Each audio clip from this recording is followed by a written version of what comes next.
नमस्कार, आप देख रहे हैं TV9 राजस्थान। मैं हूं अम्बेश श्रीवास्तव और ये PM शो। आज एक बार फिर बात करेंगे हम किरोड़ी लाल मीणा की, क्योंकि वो विपक्ष के साथ बैठे हुए दिखाई दिए। इंदिरा मीणा जो कि कांग्रेस की विधायक हैं, वो एक धरना स्थल पे पहुंची थी जहां पे मामला ये था कि भाई सवाई माधोपुर में एक महिला की हत्या हो गई थी। वो प्रदर्शन कर रहे लोगों के साथ बैठी हुई थी। फिर उन्होंने वहाँ पर किरोड़ी लाल मीणा को बुला लिया और दोनों के बीच तकरीबन 10-12 मिनट तक कोई बातचीत हुई और बातचीत के बाद ये मामला अब हो गया है सियासी कि भाई किरोड़ी लाल मीणा क्या एक बार फिर सरकार के खिलाफ सड़क पर उतरेंगे अपनी।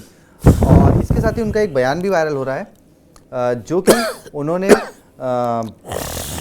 अवैध बजरी के मामले को लेकर थाना अधिकारी के तबादले की मांग करी। तो सुनिए पहले ये बयान और फिर तस्वीरों के साथ चर्चा करेंगे अपने senior executive producer Pushkar Chauhan sir से कि आखिर क्या किरोड़ी लाल मीणा जी सरकार के खिलाफ उतर आए हैं या फिर वो विपक्ष के साथ हमेशा क्यों खड़े दिखाई देते हैं।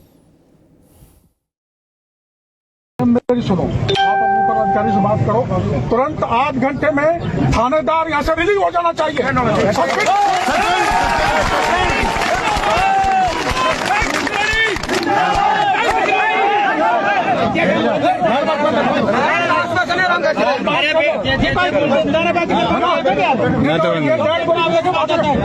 2 घंटे में रिलीज हो जाना चाहिए थानेदार। आपका आदेश है, ये संख्या है।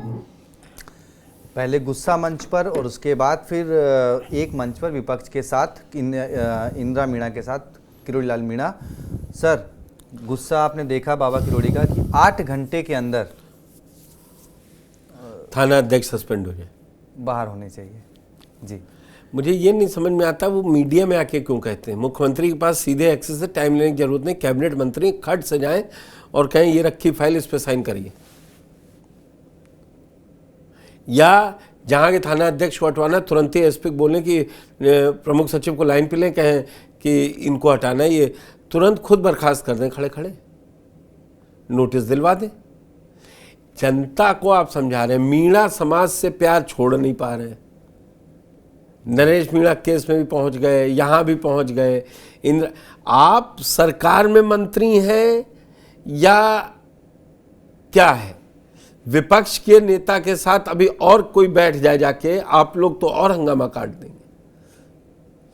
सचिन पायलट के पास गजेंद्र सिंह शेखावत बैठ जाए जाके, या अशोक गहलोत और वसुंधरा साथ बैठ जाए, तब देखिए सरकार का बीपी और कैसे बढ़ेगा।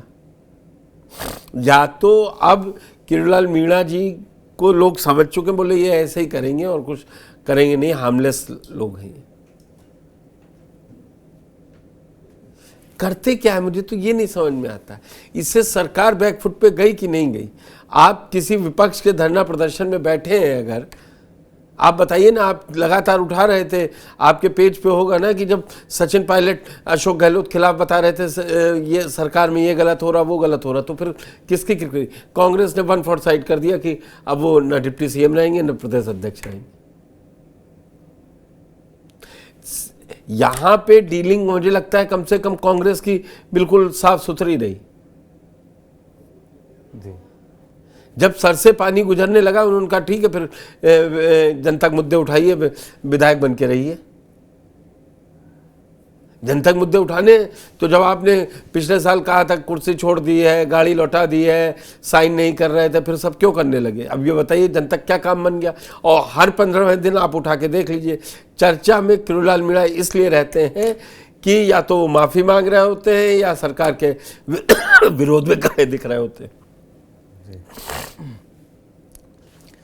नहीं तो आखिर ये इसके जरिए सर किरोड़ी लाल मीणा क्या अपनी जमीन मतलब कहा जाए कि जो नाराजगी एक मीणा समाज में थी उसको हो नहीं तो दौसा क्यों हारे? दौसा क्यों हारे? जी, जीत जाना चाहिए था। सब जगह बीजेपी ने कांग्रेस को रौंद दिया, दौसा ही नहीं रौंद पाई। देवली उनियारा सीट पे तो कंफर्म था ना। तो उन्होंने तो सर आरोप लगाया ना कि कुछ अपनों ने ही हरवाया। हार और जीत में ये नहीं लिखा जाता अपनों ने हरवाया, गद्दारों ने वोट दिया या वो पार्टी बदल के आ गए थे, ये सब नहीं लिखा जाता। बोले ये अम्बेश श्रीवास्तव विजेता हैं, देवली उनियारस तो वही है, दौसा से ये हैं, मुरलीलाल मीणा की सीट खाली हुई तो ये है, खत्म। नाक के सवाल 7 सीटों में सिर्फ एक सीट थी ना दौसा की, जी, कि मैं जिता के भेजूंगा, खुद मुख्यमंत्री वहां प्रचार करने गए। मैं वही कह रहा हूं ना, किसने ये सब किया और क्यों किया? दरअसल किरोड़ीलाल मीणा, मुझे अब ये समझ नहीं आ रहा वो कौन से वाली राजनीति। देखिए वसुंधरा राजे की राजनीति देख लीजिए, वो नहीं है, वो अपने जब जरूरत का मुद्दा होता लिख देते, केंद्र से लेके राज्य सरकार तक सब राइट टाइम थी, उन्होंने भी तो करा ना जी। एक इनकी परीक्षा RS परीक्षा लीग देख लीजिए, आप कोई मुद्दा देख लीजिए, टंकी पे चढ़े हो अभ्यर्थी, वो सब जगह बस आप जाके अपना विरोध बता रहे हैं, सरकार सुन नहीं रही, ये कर रही। कहने को तो वसुंधरा राजे को भी वो पावर नहीं है ना, एक ट्वीट किया तो विधायक ही हैं, महज विधायक है, काम कराने का वही। जब आप सीजन रहते हैं, शांत रहते हैं और जब एक्शन आपके बोलने, तब काम हुआ कि नहीं हुआ, और इधर से उधर चींचा कुछ किसी ने नहीं किया।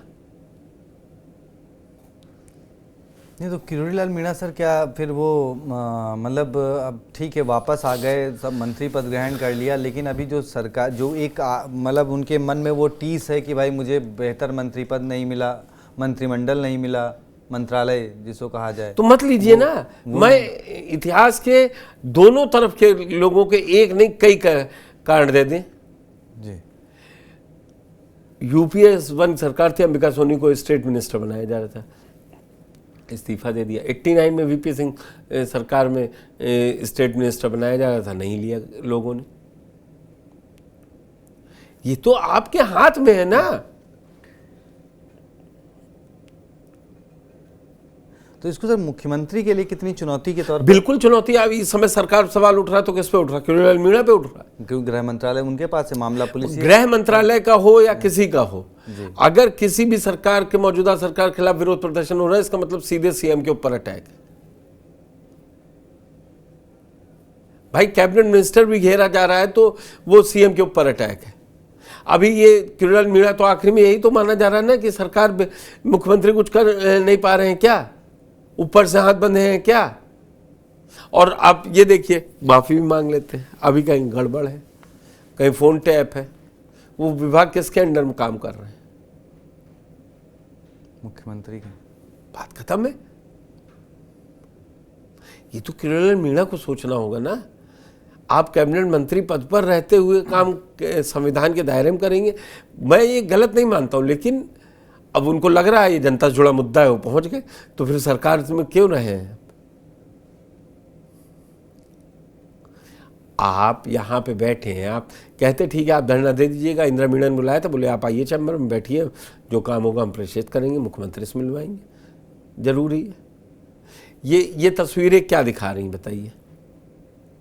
तो क्या कहाँ कितनी, मतलब ये हो कि केंद्र में कोई धरना दे रही हो, विपक्ष हो, उसमें जाके कोई बड़ा मंत्री जाके बैठ जाए, कह जी हम तो समझने गए थे, हंगामा मच जाएगा। तो राजनीति तो हर जगह की है ना।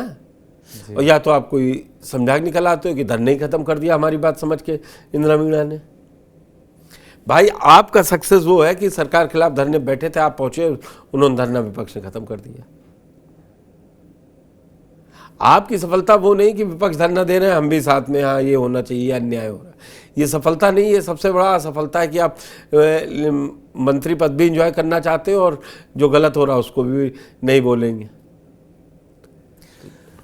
अब सर देखिए मंत्री किरोड़ीलाल मीणा क्योंकि ये चर्चा में है, और एक लाइन जो आप कहते हैं चर्चा पर्चा खर्चा, तो शायद उस लिहाज से, लेकिन मुख्यमंत्री भजनलाल शर्मा के लिए सिर्फ मंत्री ही नहीं, अधिकारी ही नहीं, विधायक भी परेशानी बढ़ाते हैं। अब एक दूसरी खबर आपको दिखाता हूँ, जयपुर की खबर है कि मुर्शिदाबाद जो कि आता है पश्चिम बंगाल में, वहाँ पे ममता बनर्जी मुख्यमंत्री हैं, लेकिन मुर्शिदाबाद में कुछ हिंसा हुई और उसकी आग जो है वो जयपुर तक पहुंच गई, उसकी धधक जो है।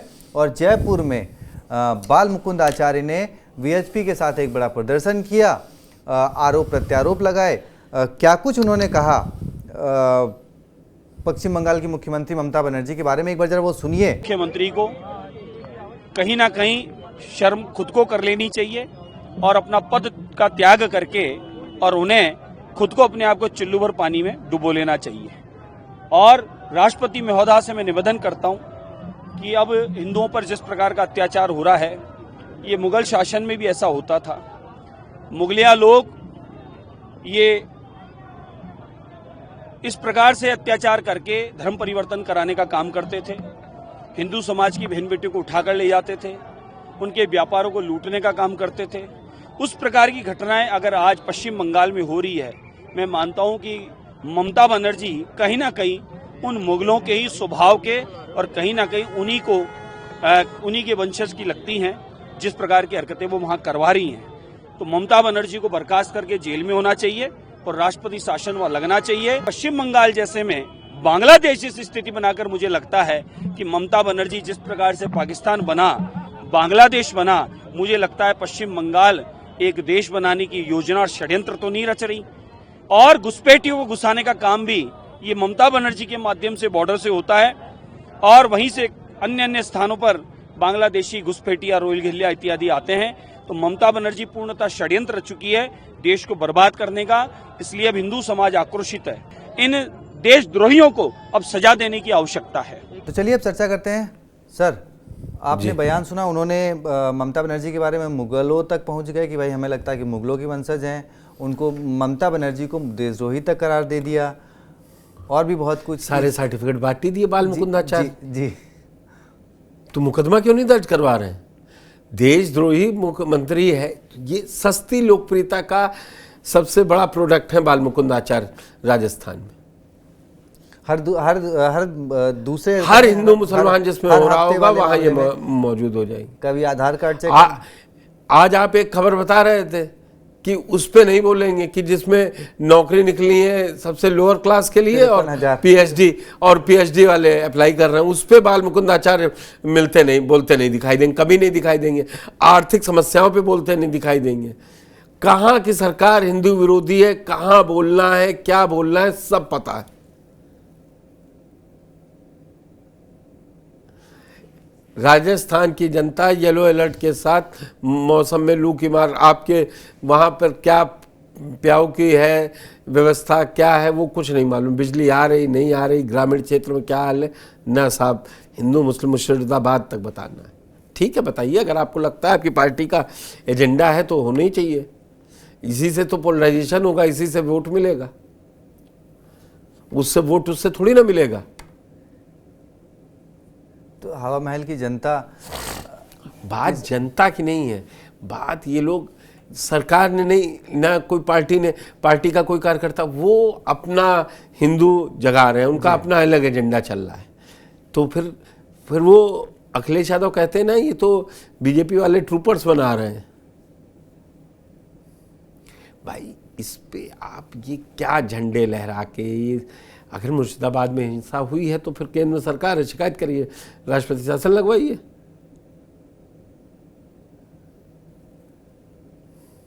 अब देखिए पिछले 3 और राजस्थान में समस्याएं अगर खत्म हो गई हो तो जरूर आप मुर्शिदाबाद पर करें। मैं इसीलिए आ रहा था कि पिछले हम लोगों ने शायद 3 डिबेट्स स्वास्थ्य व्यवस्थाओं पे करी, पानी पे करी, तब नहीं जगे। ठीक है, तब नहीं, तब इतना आदमी तब कुछ खतरे में नहीं था।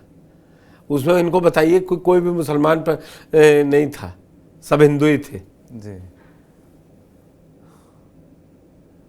तो आखिर सर इनकी नींद कैसे टूटेगी इन जैसे? नहीं, ये जनता को भी मजा आता है ना, जिताक तो भेजा ही है ना, तो फिर वो तो वो करेंगे जिसका उनको फायदा मिला है।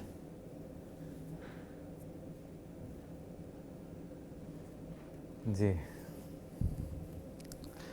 और अब ये गलत, मैं वही कहता हूँ, पार्टी ने अगर पार्टी के बैनर तरह कीजिए, आप देखिए कौन से हिंदुत्व के झंडे लेके घूम रहे, संविधान की शपथ लेके विधायक बने हैं।